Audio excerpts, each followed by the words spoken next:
दो सुस्त आदमी कंबल ओढ़ कर सो रहे थे। तभी एक चोर आया और कंबल लेकर भाग गया। पहला सुस्त पड़े पड़े बोला, पकड़ो पकड़ो।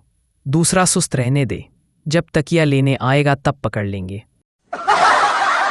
आज एक हफ्ता बाद नहाया, सच में रंग बदल गया, मेरा नहीं साबन का। अगर आप अपने अधूरे ख्वाब पूरे करना चाहते हैं तो दोबारा से सो जाएं। एक बंदा समंदर में रोटी डब्बो डब्बो कर खा रहा था।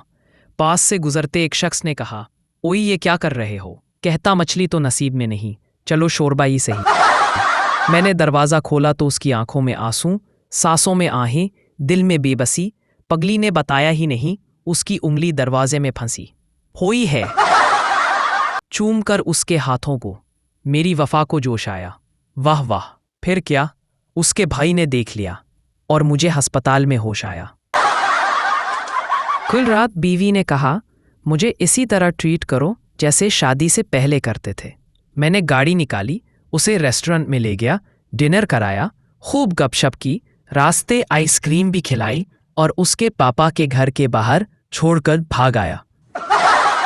बाबा जी कहते हैं कि पहले लोग प्यार में पागल थे, फिर अंधे होने लगे और अब तो तलेदी हो गए हैं मेले।